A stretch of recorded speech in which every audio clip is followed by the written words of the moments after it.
Okay mga kababayan, lumipat na po tayo sa panibagong topic. Ito po mga kababayan, ito po. Firm of Saldico lawyer reportedly linked to fold honey trap versus Ralph Recto. Oh, ito na po. Nako. Mukhang kumikilos, ha? Yun ako. Kumikilos po, ha? Ito pong Saldico lawyer ay link sa tanim, para ba to? Tanim Puday. Ha? Mukhang link po ito sa Tanim Puday, ha? Tanim Puday kay Ralph Recto. Ito mga tanga-tanga talaga to, eh. Ha? Biro nyo po ginawa nila.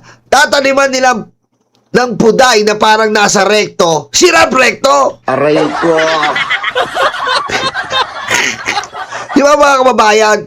Alam nyo, yan po kasi, etong mga to ay iisa ang motibo. Iisang circle ba? Di ba? Isang circle. Ano po ba isang circle? Nandyan yung lawyer ni Saldico. Nandyan si Aling Maliit. Magkakakonekta yung mga yan, eh. Si Aling Maliit, konektado kay mga Duterte. Isang circle sila. Si mga Duterte, si Aling Maliit, konektado kay Mike Defensor. Isang circle sila, eh. Isang circle sila. Kaya ang atake nila, ganyan. Oh. Diba? Pansinin nyo, etong abogado, konektado to kay Aling Maliit. Doon sa asawa ni Aling Maliit. Grupo sila, eh. Oh. Si Aling Maliit, konektado naman kay Mike Defensor. Oh, yeah. Yan. Si Mike Defensor naman, si Mike Defensor ang may hawak ng mga Puday, Puday. Aray ko. Started in aquarium, NBI didn't see a Puday is on me. Diba mga kababayan? Biro nyo, kung hindi pa, shout out to, I'd like to take this opportunity, Your Honor, Mr. Chair, to shout out our beloved director, Matibag, for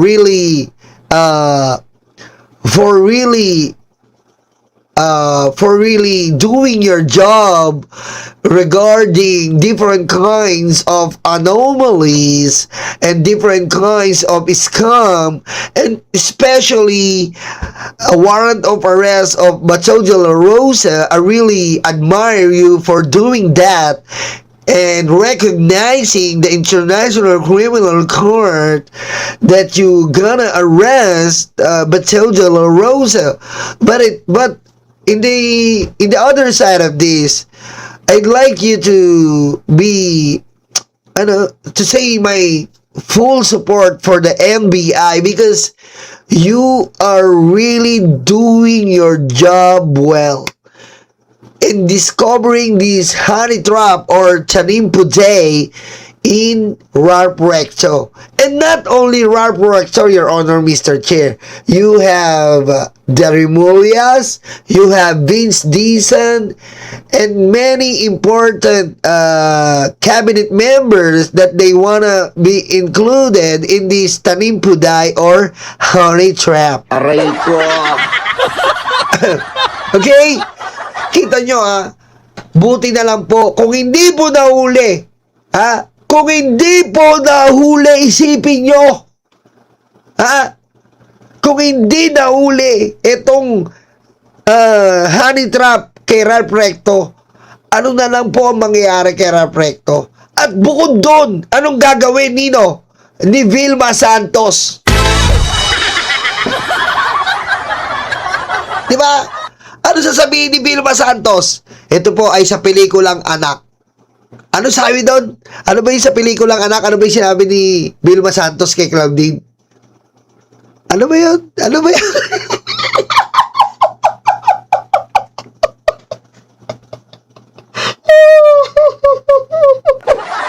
Ano ba yun?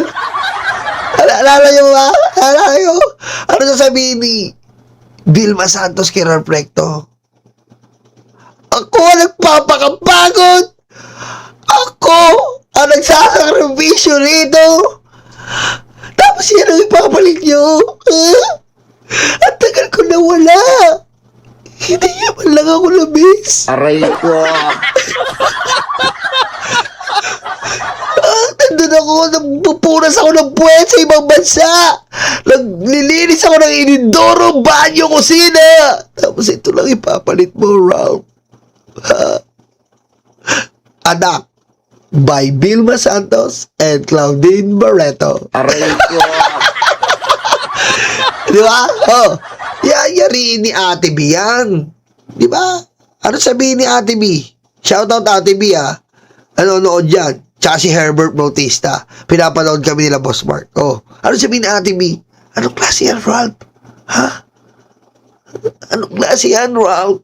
This is not lucky.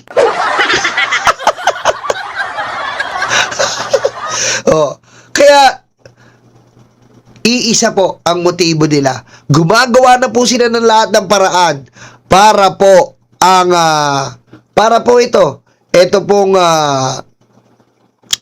mga gabinete ng ating Pangulo ay masiraan. Kaya na ginawa nila kay Uncle Martin eh. Di ba? Konti lang, mausog ko lang konti. Di ba si Uncle Martin, anong ginawa nila? Oh, tinaniman ng mga kargador. Oh, kita mo ngayon. Bumaliktad. Kasi nga, wala na si Mike Defensor. Wala na si Marcoleta.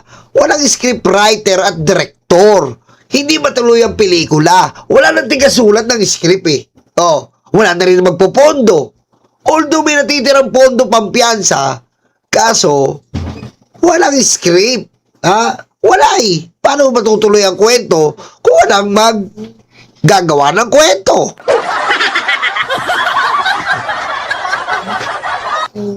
Oh, di ba mga kababayan? Oh, yan po ha.